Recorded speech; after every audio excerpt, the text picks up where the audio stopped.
संपाक गीता। संपाक गीता महाभारत के शांति पर्व के अंतर्गत आती है। इसमें पितामह भीष्म ने संपाक नामक एक त्यागी ब्राह्मण के अनुभूत उपदेशों को उन्हीं के शब्दों में युधिष्ठिर को बताकर त्याग के लिए प्रेरित किया है। संसार में धनी हो अथवा निर्धन, सुख दुख प्रत्येक मनुष्य को होता है।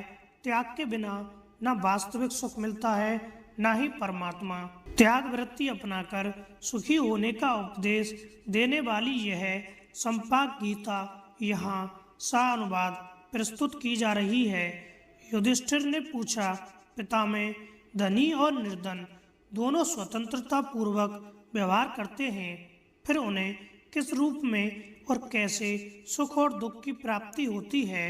भीष्म जी ने कहा, युधिष्ठिर, इस विषय में विद्वान पुरुष इस पुरातन इतिहास का उदाहरण देते हैं, जिसे परम शांत जीवन मुक्त संपाक ने यहाँ कहा था।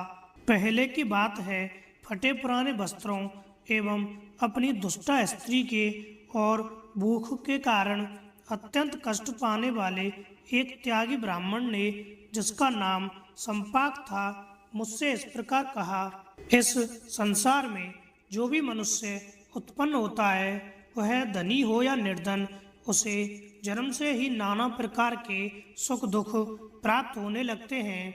विधाता यदि उसे सुख और दुख इन दोनों में से किसी एक के मार्ग पर ले जाए, तो वह ना तो सुख पाकर प्रसन्न हो और न दुख में पड़कर परितप्त हो।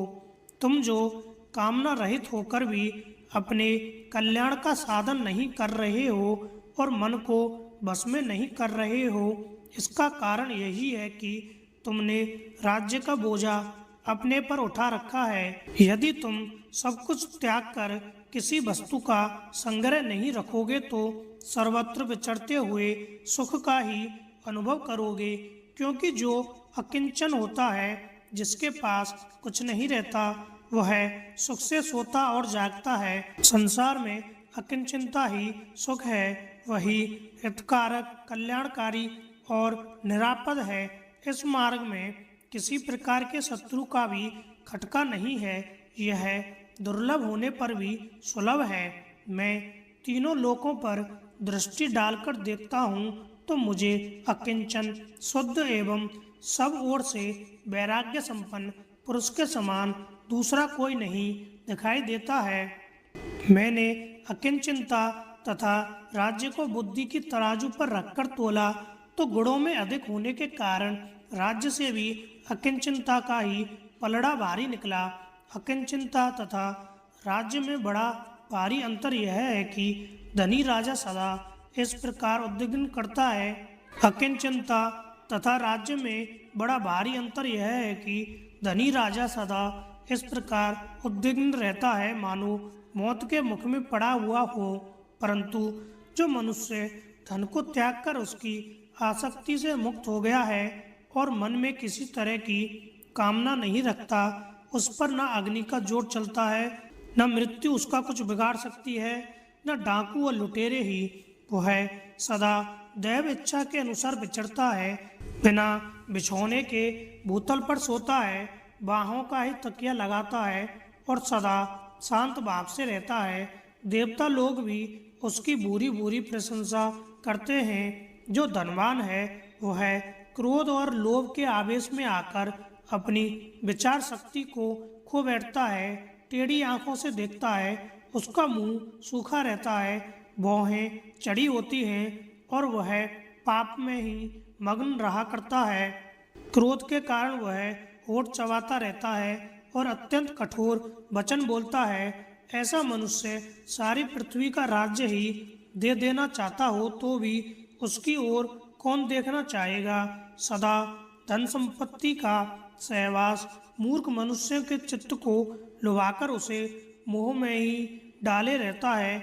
जैसे वायु शरद ऋतु के बादलों को उड़ा ले जाती है, उसी प्रकार वह संपत्ति मनुष्य के मन को हर लेती है। फिर उसके ऊपर रूप का अहंकार और धन का मद सवार हो जाता है और वह ऐसा मानने लगता है कि मैं बड़ा कुलीन हूँ, सिद्ध हूँ, कोई साधारण मनुष्य नहीं हूँ।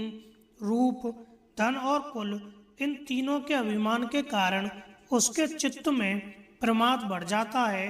वह भोगों में आसक्त होकर बाप दादों के जोड़े हुए पैसों को खो बैठता है और दरिद्र होकर दूसरों के धन को हड़प लाना अच्छा मानने लगता है। इस तरह मर्यादा का उल्लंघन करके जब वह इधर उधर से लूट खसोट कर धन ले आता है, तब राजा उसे उसी प्रकार कठोर दंड देकर रोकते हैं, जैसे व्याध बाणों से मारकर मृगों की गति रोक देते हैं। इस प्रकार मन को तप्त करने वाले और शरीर के स्पर्श से होने वाले ये नाना प्रकार के दुख मनुष्य को प्राप्त होते हैं। अतः अनित्य शरीरों के साथ सदैव लगे रहने वाले पुत्रेष्णा आदि लोक धर्मों की अवहेलना करके अवश्य प्राप्त होने वाले पूर्वोक्त महान दुखों की विचार पूर्वक चिकित्सा करनी चाहिए। कोई मनुष्य त्याग किए बिना सुख नहीं पाता, त्याग किए बिना परमात्मा को नहीं पा सकता और त्याग किए बिना निर्वैस हो नहीं सकता। इसलिए तुम भी सब कुछ त्याग कर सुखी हो जाओ। इस प्रकार पूर्व काल में संपाक नामक ब्राह्मण ने हस्तिनापुर में मुझसे त्याग की महिमा का वर्णन किया था। अतः त्याग ही सबसे श्रेष्ठ माना गया है।